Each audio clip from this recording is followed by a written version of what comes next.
नमस्कार। खरौना पेज के सभी साथियों को मेरा प्रणाम है। जैसा कि आप जानते हैं, बिहार में चुनाव का मौसम आ चुका है और वादों और इरादों की झड़ी लग गई है।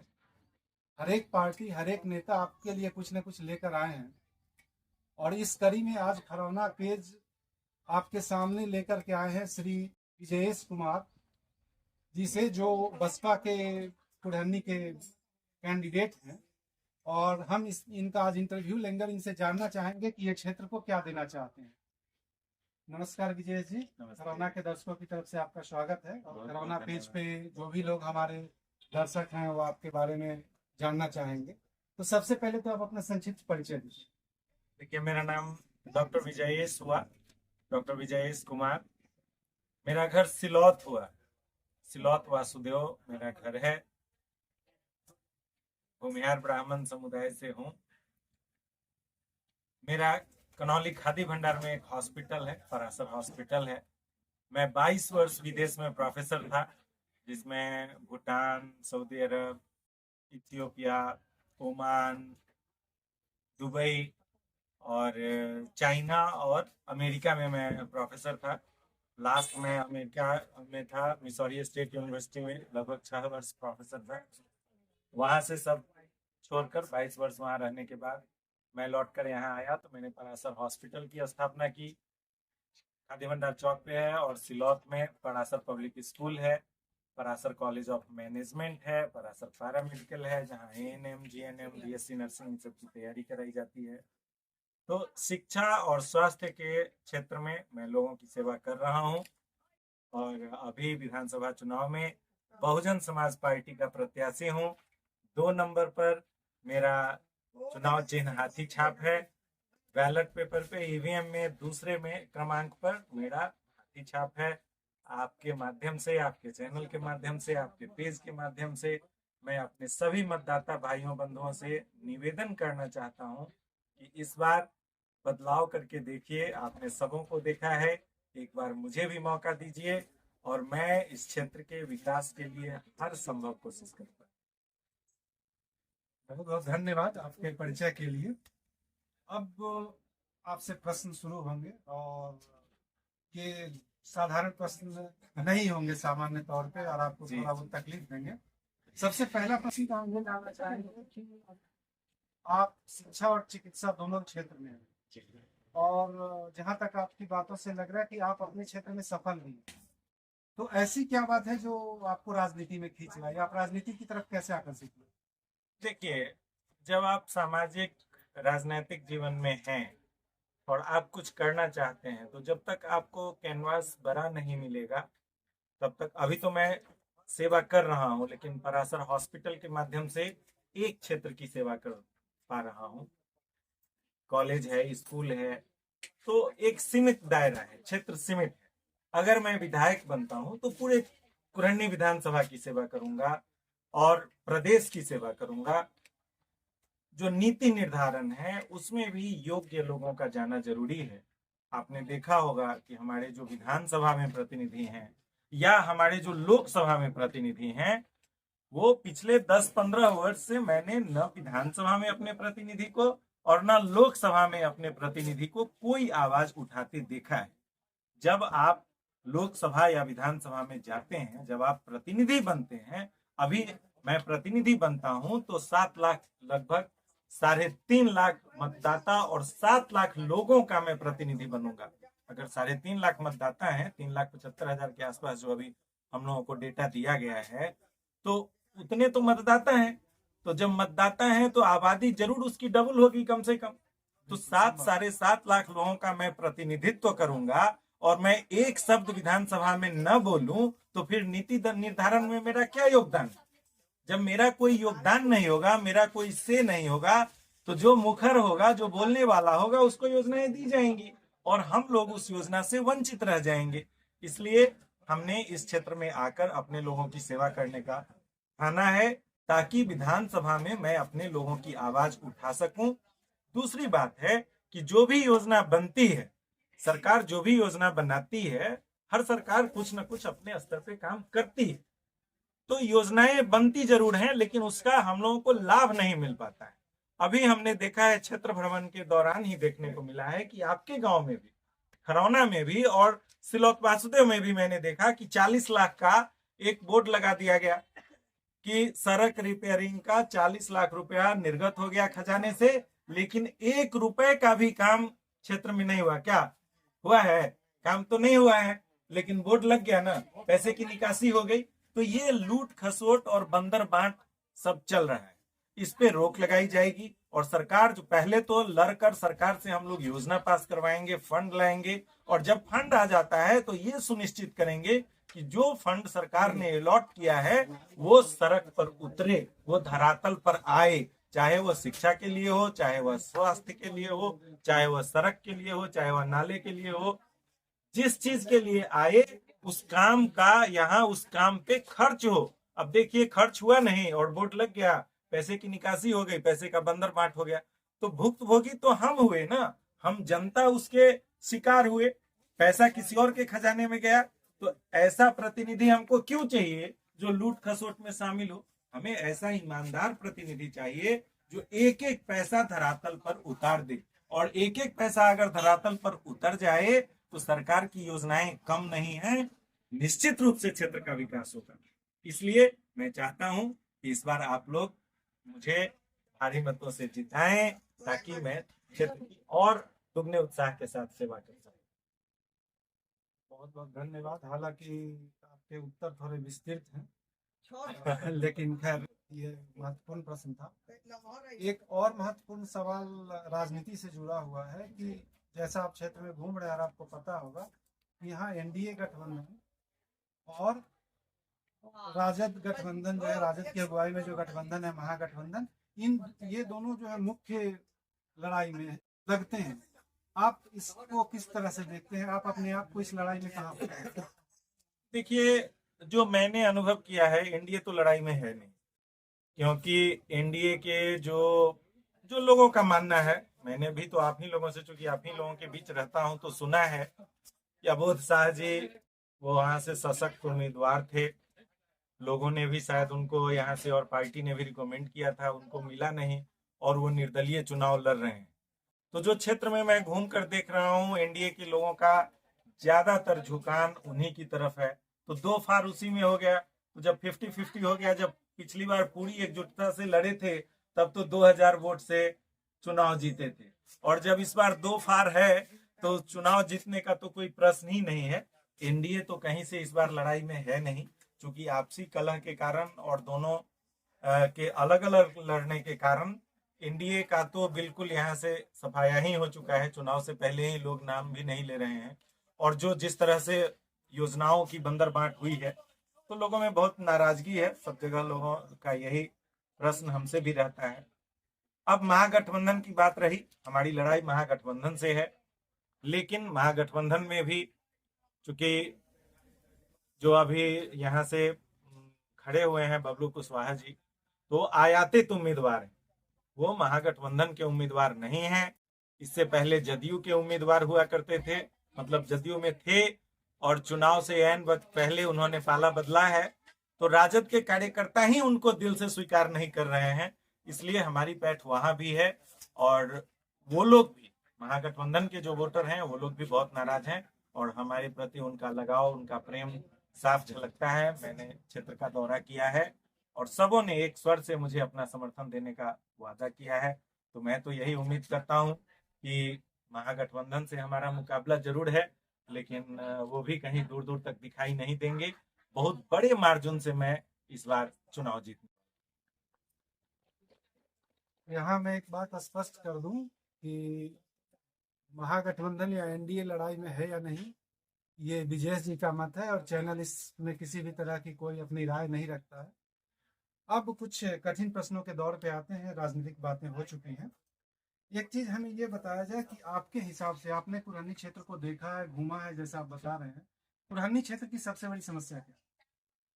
देखिए, जो इंफ्रास्ट्रक्चर है उसकी तो समस्या है ही, इंफ्रास्ट्रक्चरल डेवलपमेंट होना चाहिए। सड़क, थोड़ा हिंदी में जी, जी जी जी, समस्या है हमारे। जो सड़क है, बिजली है, पानी है, जो आधारभूत संरचनाएं हैं, इन सब का विकास भी जरूरी है। हुआ है, सड़कें बनी है, लेकिन फिर भी जो होना चाहिए वह नहीं। उस स्तर की सड़क नहीं है, गुणवत्तापूर्ण सड़क नहीं है, और बहुत सारे टोले ऐसे हैं जो अभी भी सड़क से जुड़े हुए नहीं हैं। तो सबसे पहला मेरा ये होगा कि सड़क से सभी टोले मोहल्लों को, जो दलित बस्ती है उसको, सबको सड़क से जोड़ना।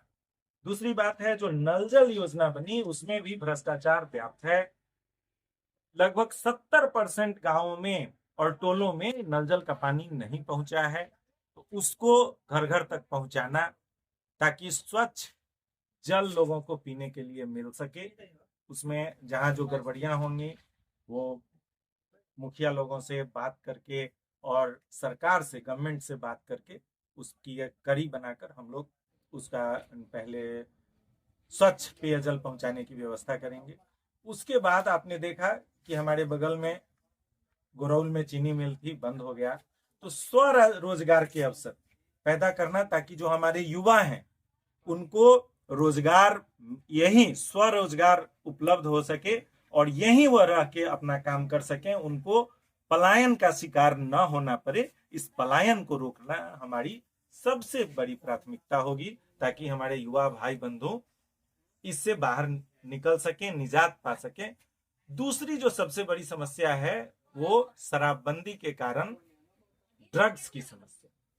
आपने देखा होगा कि ड्रग्स की उपलब्धि सुदूर देहात तक, जब हम लोग बचपन में थे या युवा थे, इस तरह की नहीं थी बात। बहुत इक्के दुक्के बिरले, और वह भी कहीं शहर में मिल जाता था, उस पर भी पुलिस कार्रवाई करती थी। अब तो हालत यह है कि सुदूर गांव देहात में भी बच्चे जो है स्निफिंग का शिकार हैं। अब क्या स्निफिंग करते हैं, मतलब वो जो सूंघते हैं हाथ पे डाल के, और दिन भर। तो हमारे युवाओं का जीवन इससे बर्बाद हो रहा है। शराबबंदी ने हमारे युवाओं को दो तरह से बर्बाद किया। एक तो लोग स्निफिंग का शिकार हो गए, ड्रग्स लेने लगे। दूसरे, जो शराबबंदी तो हुई नहीं, सिर्फ कागज में हुई, अभी घर घर उपलब्ध है, होम डिलीवरी शुरू हो गई है, और जहरीला शराब, डुप्लीकेट शराब मिलने लगा है, जहरीला शराब मिलने लगा है। इससे लोग अपना जान गंवा रहे हैं। उससे हम हमारे युवाओं को बाहर निकालना, ये हमारी दूसरी प्राथमिकता होगी। दूसरे किस तरह से हमारे युवा शिकार बने हैं कि 200, 300, 400, 500 रुपए के लालच में वो शराब, अवैध शराब का सप्लाई शुरू कर देते हैं। जो अभी होम डिलीवरी का चेन बना हुआ है उसमें लग जाते हैं। 2 महीने, 4 महीने, 6 महीने चोरी छुपे शराब बेचते हैं। एक न एक दिन पुलिस तो उनको पकड़ती ही है, पकड़ा जाते हैं, और पकड़ा कर जब जेल जाते हैं और जेल से छूट कर आते हैं तो वो पक्के अपराधी बन जाते हैं। तो इस पे रोक लगा, क्योंकि जो युवा पढ़ लिख कर मुख्य धारा में शामिल हो सकता था, अच्छा जीवन यापन कर सकता था, वो शराब, सरकार की गलत नीति के कारण अपराध की दुनिया में जा रहा है। उससे उसको निकालना भी हमारी प्राथमिकता होगी। इसके अलावा जो सरकारी कार्यक्रम होंगे वो गांव गांव तक पहुंचाना, हर पंचायत तक पहुंचाना, ये हमारा काम होगा। धन्यवाद। आपने जो कुछ भी कहा वो एक ऐसी चीजें हैं जो लगभग हर एक नेता अपने चुनाव से पहले ऐसा करता है और ऐसा कहता है। जहां तक मेरा व्यक्तिगत मानना है कि भ्रष्टाचार इस देश की सबसे बड़ी समस्या है, क्योंकि यदि भ्रष्टाचार को समाप्त कर दिया जाए तो आधी समस्याएं जो भी उससे जुड़ी हुई हैं वो समाप्त हो सकती हैं। आप इस क्षेत्र में भ्रष्टाचार को सही करने के लिए, भ्रष्टाचार पे रोक लगाने के लिए आप ऐसी क्या व्यवस्था कर सकते हैं जो अन्य लोग शायद अभी तक नहीं किए हैं, जिनके बारे में अन्य लोग नहीं सोचते हैं, क्योंकि आपका अनुभव विदेशों से है। तो आप अपने विदेश के उस सीख का अनुभव यहाँ किस तरह से लागू करेंगे ताकि भ्रष्टाचार से जो है, इस बीमारी से लोगों को छुटकारा मिल सके?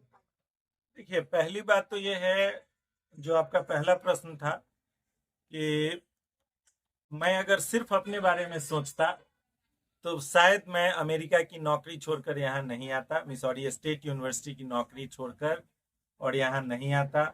बहुत अच्छा जीवन मैं वहाँ अपना जीवन यापन कर रहा था। लोग तो लौटते भी नहीं है, लेकिन हमने निर्णय लिया कि नहीं, अब बहुत हुआ। 22 वर्ष हमने विदेश में अपनी सेवा दी, अब मुझे लौटना चाहिए, हमें अपने लोगों की सेवा करनी चाहिए, इसलिए मैं यहाँ लौट कर आया। जहां तक भ्रष्टाचार का सवाल है, उसके लिए मैं ऑलरेडी एक लड़ाई लड़ रहा हूं, जो सीओ ऑफिस में, खासकर जो अंचल कार्यालय में, प्रखंड कार्यालय में भ्रष्टाचार व्याप्त है। खासकर अभी जो ये परिमार्जन का काम चल रहा है, ये सर्वे का काम चल रहा है, तो रिविजनल सर्वे में और परिमार्जन में व्यापक रूप से भ्रष्टाचार व्याप्त है। इसके लिए हम लोगों ने विराट भूमिहार ब्राह्मण जनाक्रोश यात्रा निकाली थी और डीएम साहब को हमने इसके लिए ज्ञापन दिया था। इससे पूर्व भी कफेन में भी जब एक बच्ची के साथ एक दुर्घटना हुई थी, अभद्रता हुई थी, और जो तुर्की ये थानाध्यक्ष थे, उन्होंने केस लेने से मना कर दिया था।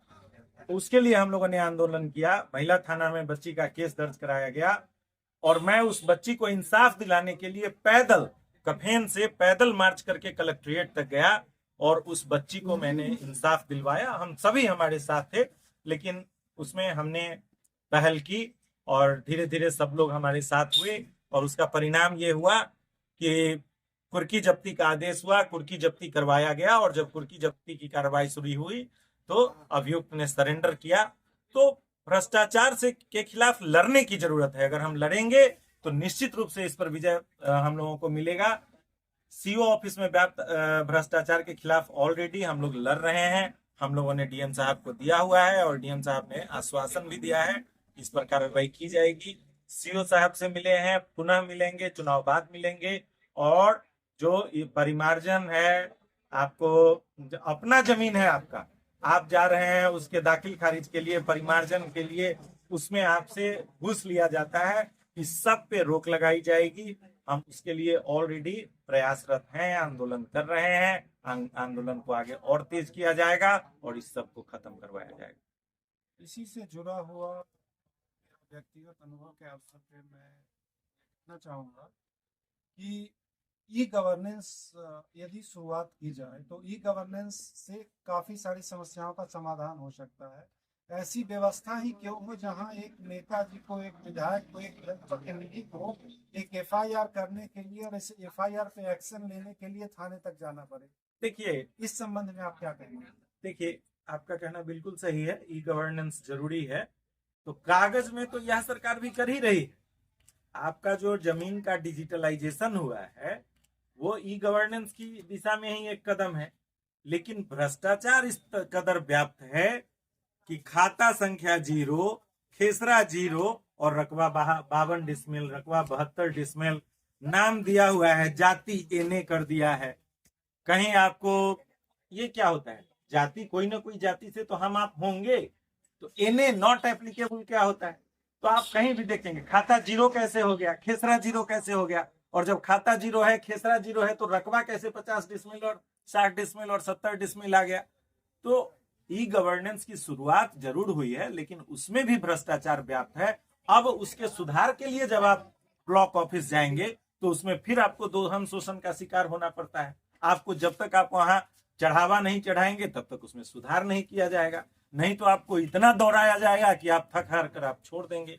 तो जमीन आपकी, वही तो मैं फिर कह रहा हूं कि आपकी अपनी जमीन है और उसको आप सुधार करवाना चाहते हैं, बाबा के नाम पे है, पिताजी के नाम पे है, आप अपने नाम पे लाना चाहते हैं, उसमें आपको वहां दोहन शोषण का शिकार होना पड़ता है। इसके लिए हम लोगों ने एक आंदोलन चला रखा है, सीओ साहब से और डीएम साहब से मिलकर हम लोगों ने इसके लिए कहा है, और डीएम साहब ने आश्वासन दिया है कि चुनाव बाद इस पर एक्शन लिया जाएगा और इसमें प्राप्त भ्रष्टाचार को दूर किया जाएगा। अगर होता है तो ठीक है, नहीं तो आंदोलन को पुनः हम लोग ब्लॉक स्तर पर ले जाएंगे, पंचायत स्तर पर ले जाएंगे, और इन लोगों को करना ही पड़ेगा। जमीन हमारी है तो इसमें हम पैसा देने की जरूरत क्या है? ये तो स्वतः होना चाहिए। जैसा कि आपने कहा, फाइल का नंबराइजेशन होना चाहिए, एक नंबरिंग होना चाहिए, नंबर आपको अलॉट हो गया, और ये सुविधा होनी चाहिए, व्यवस्था करनी चाहिए कि जब तक 1, 2, 3 फाइल क्लियर नहीं होगा तब तक चौथे फाइल में हाथ नहीं लगाया जाएगा। आप हाँ करें या ना करें, आप फॉरवर्ड करें या रिजेक्ट करें, लेकिन पहले आपको नंबर से ही काम करना पड़ेगा। तीसरा चौथा फाइल निपटाने के बाद ही आप पांचवें फाइल में हाथ लगाएंगे। ऐसा नहीं कि आपने पैसा पांचवें से ले लिया, छठे से ले लिया तो 1 2 3 लाइन में लगा हुआ है और छठे सातवें का आप काम पैसा लेकर कर रहे हैं, ये नहीं चलेगा। इसके खिलाफ हम लोग आंदोलन कर रहे हैं और सरकार को यह व्यवस्था करनी पड़ेगी कि फाइल का निपटारा नंबर से होगा। और जब यह व्यवस्था हो जाएगी तो सरकार अगर रिजेक्ट करती है तो उसको कारण बताना पड़ेगा कि किस कारण से सरकार रिजेक्ट करके चौथे फाइल को रिजेक्ट करके पांचवें पर मूव कर रही है। तो ये इस सब के लिए हम लोग लड़ाई लड़ रहे हैं, इसको और तेज करेंगे और सरकार से लड़कर इसकी व्यवस्था हम लोग करवाएंगे ताकि लोगों को दोहन शोषण का शिकार न होना। बहुत बहुत धन्यवाद। इसमें मैं एक जोर देना चाहता हूँ। इसमें एक पुरानी कहावत तो नहीं है, कहावत मैंने ही याद करी है कि एवरीबॉडीज रिस्पॉन्सिबिलिटी इज नोबॉडीज रिस्पॉन्सिबिलिटी। जो सबका दायित्व है वो किसी का दायित्व नहीं। आप विधायिका में जाने के लिए तत्पर हैं तो मेरा आपसे ये आग्रह होगा कि एक उत्तरदायित्व बिल, यदि सड़क टूटी है तो कोई इसके लिए जिम्मेदार है और यदि कोई जिम्मेदार है तो उसके ऊपर उचित कार्यवाही होनी चाहिए। यदि हॉस्पिटल में दवा नहीं है, डॉक्टर नहीं है तो कोई जिम्मेदार है और उस जिम्मेदार व्यक्ति के खिलाफ कुछ कार्यवाही होनी चाहिए, उसकी जिम्मेदारी फिक्स की जानी चाहिए। बिजली नहीं है तो बिजली विभाग का कोई व्यक्ति उसके लिए जिम्मेवार होना चाहिए और उसके खिलाफ कार्यवाही होनी चाहिए। यदि वो अपने पद पे बना है तो आप उसके साथ संलिप्त हैं, आप उसके परेशानी में संलिप्त हैं। क्या आप इस बारे में कुछ कहना चाहेंगे? बिल्कुल बिल्कुल, अकाउंटेबिलिटी होनी ही चाहिए और अकाउंटेबिलिटी बिल हम लोग संसद में लाएंगे, विधानसभा में लाएंगे। कुछ सरकार ने पहले भी प्रावधान किया था कि अगर कॉन्ट्रैक्टर 5 साल से पहले सड़क टूट जाती है तो कॉन्ट्रैक्टर को ब्लैकलिस्ट किया जाएगा। 5 साल तक रख रखाव कॉन्ट्रैक्टर का ही जिम्मा होगा, लेकिन यह हो नहीं पाया। आप देखें कि 6 महीने भी नहीं होता है और बनने के साथ एक तरफ बन रहा है, दूसरी तरफ बिल्कुल एक तरफ से बनता रहता है और दूसरे तरफ से सड़कें टूटती रहती हैं। तो सरकार इस पे दृढ़ नहीं हो पाई, लेकिन हम लोग जब आएंगे तो पुनः अकाउंटेबिलिटी बिल विधानसभा में पेश करवाएंगे ताकि जो कॉन्ट्रैक्टर हो या कोई भी पदाधिकारी है वो अकाउंटेबल हो, अकाउंटेबिलिटी फिक्स की जाए, मतलब उत्तरदायित्व का निर्धारण किया जाए, कौन रिस्पॉन्सिबल है ये फिक्स करके और उस पर कार्रवाई हो। अगर कॉन्ट्रैक्टर रिस्पॉन्सिबल है तो कहीं ना कहीं इसके लिए जो इंजीनियर हैं वह भी रिस्पॉन्सिबल हैं। उन्होंने क्या गुणवत्ता जांच किया कि ये कुछ कमी रह गई तो कॉन्ट्रैक्टर के साथ साथ जो इंजीनियर हैं वो भी नपेंगे। इस तरह का अकाउंटेबिलिटी बिल लेकर हम लोग विधानसभा में आएंगे ताकि लोगों को अच्छी गुणवत्तापूर्ण सड़कें और सारी सुविधाएं गुणवत्तापूर्ण मिल सकें। अंतिम सवाल आपसे जानना चाहेंगे, फिर से रिपीटिशन भी आपको लग सकता है, लेकिन सबसे महत्वपूर्ण आपका सेक्शन कि कुल्हनी की जनता आपको वोट की। देखिए, मैंने जैसा पहले भी कहा है, मैं लगातार सेवा कर रहा हूं। शिक्षा के क्षेत्र में, स्वास्थ्य के क्षेत्र में, शिक्षा के क्षेत्र में मेरा एक परासर स्कूल है, परासर पब्लिक स्कूल है जो गांव में मैंने स्थापित किया है। वो कोई पैसे के लिए मैंने शहर में बहुत बड़ा नहीं किया है, गांव में, ताकि गांव के लोगों को एक अच्छी गुणवत्तापूर्ण शिक्षा मिल सके। और परासर कॉलेज ऑफ मैनेजमेंट वह भी मैंने गांव में, सिलौत पंचायत में, कुरहनी प्रखंड के पूर्वी छोर पे जो हमारा पंचायत है, हरिशंकर मनियारी पंचायत में सिलौत गांव है, सिलौत वासुदेव, वहां हमने स्थापित किया है। तो परासर हॉस्पिटल हमने खादी भंडार चौक में मुजफ्फरपुर में स्थापित किया हुआ है। इसके माध्यम से हम सेवा कर रहे हैं। दूसरे, आपने देखा कि जिस तरह से कुरहनी में एक बच्ची के साथ दुर्व्यवहार हुआ, उसके लिए हमने आंदोलन किया। तो वहां भी हम सिर्फ स्कूल कॉलेज के माध्यम से नहीं कर रहे हैं, जहां हमको सड़क पर उतरना है, सड़क पर उतर के भी हम लोगों के साथ हैं, लोगों को न्याय दिलवाने के लिए काम कर रहे हैं। कफेन से कलेक्ट्रेट कम से कम 7 किलोमीटर होगा और 7 किलोमीटर की हम लोगों ने पैदल यात्रा की, प्रशासन पे दबाव डाला, डीएम साहब से मिले, जो एसएसपी थे उन्होंने मेरा 40 कॉल लगातार इग्नोर किया। इसके लिए हमने आंदोलन किया। फिर हमने कहा कि एसपी साहब आप भी लोगों के लिए ही काम करते हैं, मैं भी लोगों के लिए काम करता हूं, तो ऐसा नहीं है कि आप सिर्फ सत्ता पक्ष का बात सुनिएगा, फोन उठाइएगा। हम लोग विपक्ष में हैं तो हम लोग भी जनता के लिए हैं, हम सभी। और आप तो और आप निष्पक्ष हैं, आप एसएसपी हैं। तो उन्होंने भी कहा, आश्वासन दिया कि नहीं हम सब मिलकर काम करेंगे, और हम लोग कर रहे हैं। अब एसएसपी साहब भी कहीं भी कुछ होता है हम लोग फोन करते हैं, उठाते हैं, रिस्पांस लेते हैं। और डीएम साहब तो अच्छे हैं, मिलजुल कर। अभी महंत मनियारी में घर जल गया था, 9 परिवार का घर जल गया। हम लोग डीएम साहब से मिलकर सभी परिवारों के लिए घर का आदेश पारित करवाया। 5 का घर शुरू भी हो गया है बनना, और 4 लोगों ने उस योजना का लाभ पहले ले लिया हुआ था। इसलिए जब दूसरी योजना आएगी तो उनसे बाकी 4 का भी बनेगा।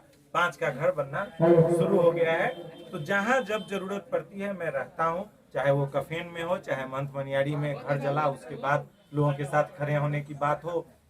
माड़ीपुर में एक ब्राह्मण थे, शिवशंकर झा, पत्रकार थे, उनकी हत्या हो गई, गला रेत कर उनकी हत्या कर दी गई। उनकी पत्नी के साथ कलेक्टर साहब से मैं मिला, और उनके रोजी रोजगार के लिए कलेक्टर साहब से मिलकर मैंने बात की, और कलेक्टर साहब ने आश्वासन दिया कि इनको मैं रोजगार दूंगा। तो इस तरह से लगातार मैं क्षेत्र के जनता की सेवा कर रहा हूं। जब जो मेरे पास आते हैं या जहां मुझे जानकारी होती है मैं वहां पहुंचता हूं, लोगों की सेवा करता हूं। आगे भी आप लोगों की इसी तरह सेवा करता रहूंगा। इसलिए आप सभी से निवेदन है कि एक बार मुझे मौका दें।